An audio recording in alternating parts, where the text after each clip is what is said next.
Hello అండి. Welcome back to my channel. ఎలా ఉన్నారు? బాగున్నారా? ఏం చేస్తున్నారు? ఏంటి సంగతులు? నాతో షేర్ చేయడం అస్సలు మర్చిపోవద్దు.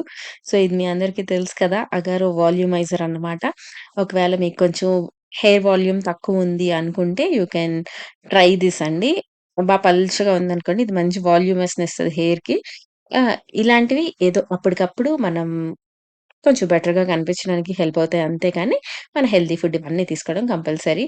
అండ్ మన వ్లాగ్‌కొచ్చేస్తే ఇచ్చేసాను. బ్యాక్‌గ్రౌండ్ చూస్తే మీకు అర్థమైపోయి ఉంటది. నేను హైదరాబాద్ వచ్చేసాను. వచ్చి చాలా రోజులయిపోయింది. నేను ఇప్పుడే కనిపెట్టానన్నమాట. నేను హైదరాబాద్ వచ్చాక ఒక్క వీడియో కూడా పెట్టలేదన్న విషయం. అప్పుడు అనుకున్నా, ఏంటి ఇన్ని రోజులయిపోయిందొచ్చి ఇప్పటి వరకు చెప్పనే లేదా అనిపించింది. అండ్ వచ్చేసాను. వేడికి బీభత్సంగా తట్టుకోలేక ఇంక తత్కాల్‌లో టికెట్ తీసుకొని వచ్చేసామన్నమాట. ఇంకిక్కడికొచ్చిన తర్వాత మనదే కదా పని. ఇక వైజాగ్ నుంచి వచ్చినప్పుడు ఈ ఎండు చేపలు తీసుకొచ్చాను. సో, ఈ ఎండు చేపల కర్రీ చేసుకుంటూ మనం కొంచెం కబుర్లు చెప్పుకుందాం. బోలెడు రోజుల నుంచి మాట్లాడుకోలేదు, కనిపించలేదు కదా! సో, ఒక చాపర్ కొన్నాను. ఆహ్, ఎందుకు కొన్నానంటే ఎలక్ట్రిక్ చాపర్స్ వీటన్నిటిలోని అదొక పద్ధతిగా కట్ అవ్వదు కదా! ఫుల్ అటు ఇటు రకరకాల షేపుల్లో చాప్ అయిపోద్ది. అలా కాకుండా కొన్ని రెసిపీస్‌కి ప్రాపర్ క్యూబ్స్ లాగుంటే బావుంటది. ఈ టైప్ ఆఫ్ చాపర్ అనేది ఇలాగ నేనది తీస్తుంటే అక్కడ పిన్ ఉంది. నాకది తగిలి రక్తం కూడా వచ్చేసింది. చూసారా? నేను సాడ్ కూడా అయిపోయాను. ఈ చాపర్ మనకు ఫస్ట్ టైమ్ చాపర్స్ తెలిసినప్పుడొచ్చిన basic model. Basics are the best అనిపిస్తది అప్పుడప్పుడు. దీనికి కొత్తదొచ్చింది. నేను ముందు ఒకసారి వాడాను. అప్పుడు ఇలా పుష్‌ది క్లీనింగ్‌ది లేదు. అప్పుడు మెయిన్ ప్రాబ్లమ్ క్లీనింగే ఉండేది. అంటే కొంచెం వాష్ సరిగ్గా చెయ్యకపోయినా, చూసుకోకపోయినా అక్కడ మధ్య మధ్యలోనే ఉండిపోయేవి. ఈ పుష్ అనేది చాలా ఆప్షన్ బావుందన్నమాట. అప్పుడు నేను 'గణేష్' బ్రాండ్‌ది వాడానని చెప్పి ఇది అమెజాన్‌లో వాళ్ళది తీసుకున్నాను. అప్పుడంత స్ట్రాంగ్‌గా లేదు. బట్ ఇప్పుడు కూడా బానే ఉంది. బయట షాప్స్‌లో అన్నిట్లో దొరికేస్తాయి. ఎక్కువ హరంజామా ఏముండదు. జస్ట్ సింపుల్‌గా ఉంటది. ఓన్లీ 2 అటాచ్‌మెంట్స్ ఉన్నదే కావాలని. దీని తర్వాత గ్రీన్ కలర్ వచ్చాయి గుర్తుందా? దానికి బోలెడన్ని అటాచ్‌మెంట్స్ ఒస్తాయి. పొడుగ్గా కావాలా? పొట్టిగా కావాలా? చిన్నగా కావాలా? పెద్దగా కావాలా? అన్నట్టు బోలెడొస్తాయి. అవన్నీ పెట్టుకోవడానికి ప్లేస్ లేదు. నాకొద్దన్నీ అని చెప్పి చూసి చూసి ఈ సింపుల్‌ది తీసుకున్నాను. సో, ఆనియన్స్ చాప్ చేసుకోవడానికి చాలా బావుంటది. అండ్ కాకరకాయలు అవన్నీ చిన్నగా క్యూబ్స్ లాగా చాలా వస్తాయి. సో, ఇప్పటికైతే ఇది తెగ వాడేద్దాం అనుకుంటున్నా. అండ్ ఇప్పటికి వాడాను కూడా. సో, మీకు ఏ చాపర్ తీసుకోవాలి, ఎలక్ట్రిక్‌దొద్దు, కొంచెం సింపుల్‌ది కావాలి అనుకుంటే ఇలాంటిది ట్రై చేయండి. చాలా ప్రశాంతంగా ఉంటది. ఎప్పుడైనా పెట్టినప్పుడు అలాగా కొంచెం మీదకి పెట్టామనుకోండి, మనం ఎక్కువ బరువు పెట్టకుండా మంచిగా అయిపోద్ది. అండ్ మీ అందరికీ తెలిసిన డిసానో పాస్తా. సో, మీరెవరైనా పాస్తా కొనుక్కుందామా, ఏది కొందామని చూస్తూ ఉంటే, ఈ డిసానో పాస్తా తీసుకోండి. ఇది మనకి డరమ్ వీట్ సెమోలినాతో చేస్తారనమాట. ఇది 100% వెజ్ ఒస్తది. సో, హ్యాపీగా మీరు తీసుకొని రకరకాల రెసిపీస్ చేసుకోవచ్చు. నేను కొన్ని రెసిపీస్ చూస్తున్నాను. అందులో ట్రై చేసి మీ అందరికి కూడా చూపిస్తాను. ఈ షేప్ వచ్చేస్తే మనకి పెన్ని పాస్తా. వీళ్ళవే డిసానో మనకి ఆఫ్‌లైన్‌లో అన్నిట్లో గూడా ఈజీగా దొరికేస్తుంది. లేదు ఆన్‌లైన్‌లో కొనుక్కోవాలి అనుకుంటే అమెజాన్ లింక్ ఇస్తాను. చాలా చాలా తక్కువ రేట్.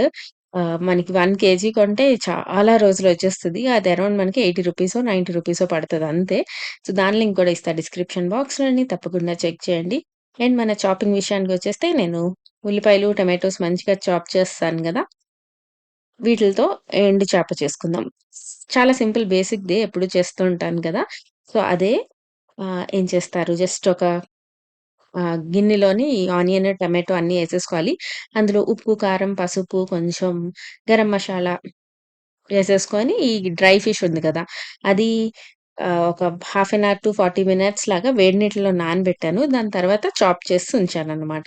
అది కూడా ఇందులో ఏసేసుకొని పిండొడియాలని చెప్పి తెలగపిండితో చేస్తారు. అవి కూడా ఇందులో వేసుకొని బాగా మ్యారినేట్ చేసేసుకోవాలి.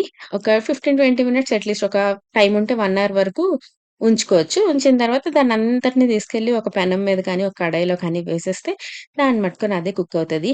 వన్ పాట్ రెసిపీస్ అని ఇప్పుడు తెగొస్తున్నాయి గదా! సో, మా వన్ పాట్ రెసిపీ మేము చిన్నప్పటి నుంచి వన్ పాట్ రెసిపీసే తింటున్నామన్నమాట. ఈ ఎగ్ మసాలా వేసేసాను.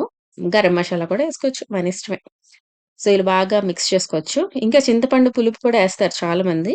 బట్ ఆల్రెడీ టొమాటోస్ బోలెడేసాం కదా! అని చెప్పి నేను స్కిప్ చేసేసా. మీ అందరూ ఏం చేసుకున్నారు స్పెషల్ ఈరోజు? ఇంకా అలా చూస్తూ చూస్తూ ఉండగానే సమ్మర్ హాలిడేస్ కూడా అయిపోతున్నాయి. ఇంకెంత ఇంకొక 20 డేస్ ఉంటదంతే. సో, మళ్ళీ యుద్ధానికి సిద్ధమవ్వాలన్నట్టు లంచ్ బాక్స్‌లు, స్నాక్ బాక్స్‌లు, ఆ బాక్స్‌లు, ఈ బాక్స్‌లు, వాళ్ళ హోమ్ వర్క్‌లు అన్నీ స్టార్ట్ అయిపోతాయి. So, last 20 days for the entire year కోసం మనం రెడీ అవ్వడానికి లాస్ట్ 20 డేస్ అన్నమాట. మీరు వెళ్లారా మీ ఇన్‌లాస్ ఇంటికి కానీ, మీ పేరెంట్స్ ఇంటికి కానీ, వెకేషన్‌కి కానీ ఎక్కడికైనా వెళ్లారా? లేదా ఇంట్లోనే ఉన్నారా? వచ్చేసారా నాలాగా?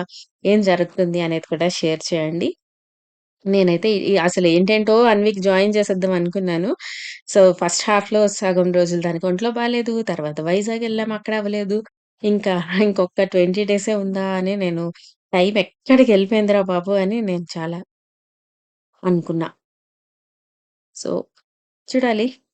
ఇంకా స్కూల్ స్టార్ట్ అయిపోయిన తర్వాత అసలా వేరే ఎక్స్‌ట్రా కరిక్యులర్‌కేమైనా ఎద్దామంటే టైమే సరిపోదు. అందరు పిల్లలు ఎలా ఎళ్తారో నాకసలు అర్థం కాదండి. మీ పిల్లలు కనుక ఏమైనా ఇంకా స్కూల్ కాకుండా వేరే క్లాసెస్‌కి కానీ, ఇంకెక్కడికైనా ఎళ్తూ ఉంటే ఎలా మేనేజ్ చేస్తున్నారు టైము? లైక్ ఏ టైంలో ఏస్తారు మీరు అనేది నాకు ప్లీజ్ చెప్పండి. ఓకేనా? అంటే మార్నింగ్ 7కెళ్ళి ఈవినింగ్ అరౌండ్ 5, 5:30 అయిపోద్ది. వచ్చినప్పటికి ఇంకెక్కడ ఆళ్ళకి ఓపికుంటది? ఎలా జరుగుతుంది? అండ్ నేను ఇంటికొచ్చిన తర్వాత నాకు కొంచెం సాడ్‌గా ఉంటాననమాట ఒక రోజు మొత్తం. ఎందుకంటే, నాకు మా మమ్మీ కావాలి. నేను ఈ పనులన్నీ చెయ్యను అని నాకు లోపల నుంచి ఎక్కడలేని దుఃఖమంతా వచ్చేస్తది. అందుకని మా ఆయన కొంచెం బజ్జీలవన్నీ తిని ప్రశాంతంగా ఉండు అన్నట్టు తీసుకొచ్చారు.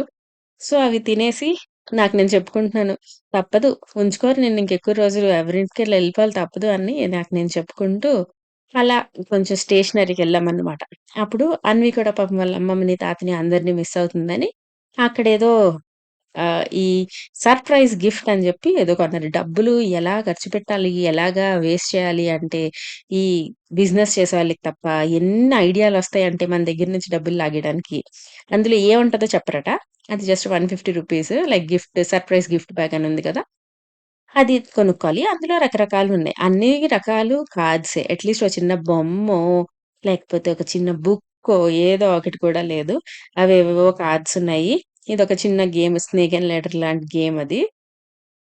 అంటే ఆ ఫ్రోజెన్ వాళ్ళు తెలిసిన వాళ్ళు ఎక్కువ హ్యాపీ అయిపోతారనుకుంటా. ఐ గెస్ అండి. ఎందుకంటే ఆ ఫోటోలు అవన్నీ నాకు నార్మల్ కార్డ్స్ లాగే కనిపిచ్చాయి. కానీ ఏదో ఉండుంటది కదా! మనకే తెలీదనుకుంటున్నానిప్పటికి. సో, అన్వి అది కావాలి ప్లీజ్, ప్లీజ్, ప్లీజ్ అన్నదని చెప్పి కొన్నాను. అందులో ఉన్నవి చూసి, హే! ఇంకొక కనీసం రూ. 100 సామాన్లన్నా పెట్టాల్సిందిరా మీకప్పుడు గూడా రూ. 50 మిగులుతది కదా! అనిపిచ్చింది. సో, ఇవి ఇంకేవో రకాల కార్డ్స్. అలా అవేవో కొన్నామన్నమాట. కొన్న తర్వాత ఇప్పటికైతే ఇప్పటికి కొంచెం బెటర్ అయిపోయాను. ఇదొక చిన్న పజిల్. ఎంత కష్టమైన పజిల్ చూసారా? సో, అలా నడుస్తుంది. నేనైతే సెట్ అవ్వాలింకా. అయిపోయాను. ఇంక ఆల్‌మోస్ట్ అయిపోయినట్టే.